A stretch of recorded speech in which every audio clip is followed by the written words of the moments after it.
धीरेन्द्र शास्त्री की नई मांग, रामचरितमानस को राष्ट्रीय ग्रंथ घोषित किया जाए। गौतम अडानी टॉप 10 अरबपतियों की लिस्ट से बाहर, 1 महीने में गंवा दिए 36.1 अरब डॉलर। देश से लेकर विदेश तक पठान की गूंज, शाहरुख खान की फिल्म ने 6 दिन में छुआ 600 करोड़ का आंकड़ा। लोकसभा में वित्त मंत्री निर्मला सीतारमण ने पेश किया आर्थिक सर्वे 2023-24 में विकास दर 6 से 6.8% रहने का अनुमान। 1 अप्रैल को 9 लाख गाड़ियां हो जाएगी कबाड़, केंद्रीय सड़क परिवहन मंत्री नितिन गडकरी ने नए वाहनों को लाने के प्रस्ताव को दी मंजूरी। आसाराम को उम्र कैद की सजा, रेप केस में अदालत ने सुनाया फैसला। 2013 में 2 बहनों ने दर्ज कराया था दुष्कर्म का केस।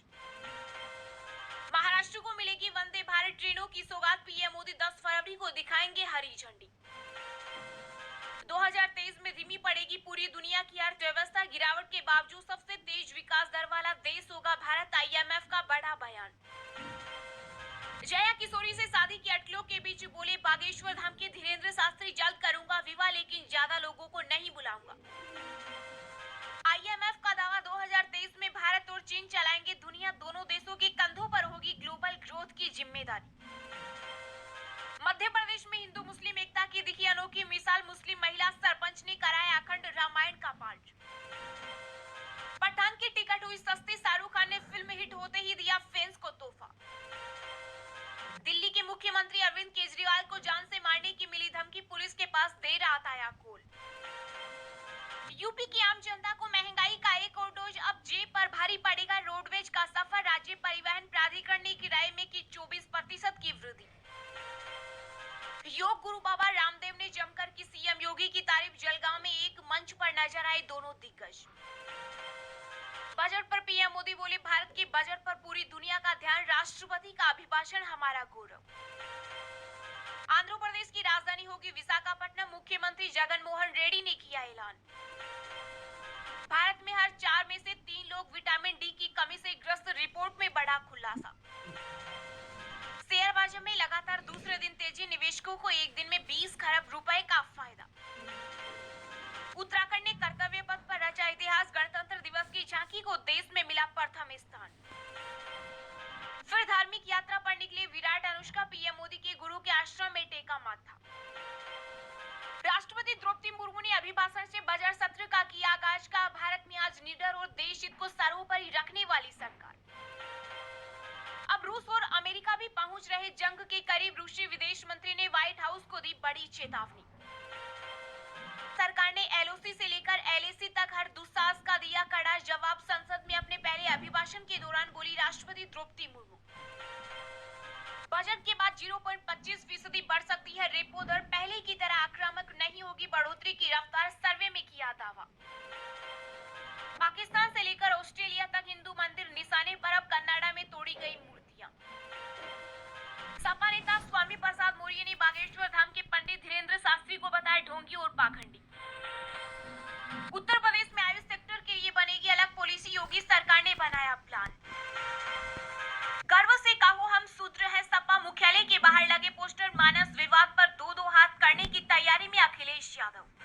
इंडिया की खराब व्यवस्थाओं पर भड़की बीजेपी नेता खुशबू सुंदर, ट्विटर पर लगाई क्लास तो मांगनी पड़ी माफी।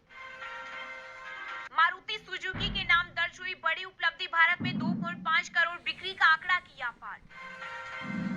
बिहार में सीएम नीतीश कुमार से नाराज चल रहे जेडीयू नेता उपेंद्र कुशवाहा के काफिले पर हमला, आरा में फेंके गए पत्थर।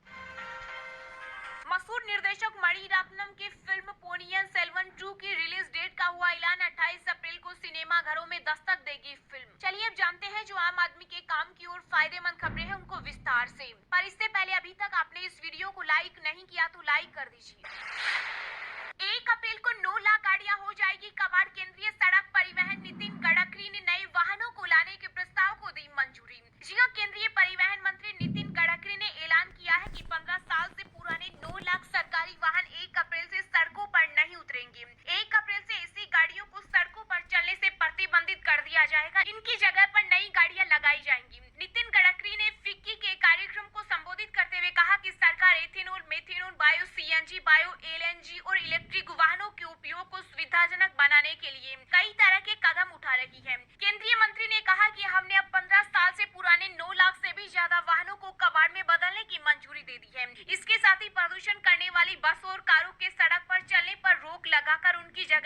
गाड़ियों को लाने के प्रस्ताव को मंजूरी दे दी गई है। सड़क परिवहन मंत्रालय द्वारा जारी किए गए नोटिफिकेशन के मुताबिक 15 साल पुराने केंद्र और राज्य सरकार के सभी वाहनों का रजिस्ट्रेशन 1 अप्रैल से रद्द कर दिया जाएगा और उनको कबाड़ में शामिल कर दिया जाएगा। इनमें ट्रांसपोर्ट कॉर्पोरेशन और सार्वजनिक क्षेत्र में लगे वाहन शामिल हैं। अधिसूचना के अनुसार यह नियम देश की रक्षा के लिए अभियान में कानून व्यवस्था लागू करने और आंतरिक सुरक्षा के लिए उपयोग किए जाने वाले विशेष उद्देश्य के वाहनों पर लागू नहीं होगा। इसमें कहा गया है कि पंजीकृत वाहन कबाड़ इकाई द्वारा ऐसे वाहनों को उनके पंजीकरण के दिन से 15 साल बाद मोटर वाहन नियम 2021 के अंतर्गत निष्क्रिय किया जाएगा।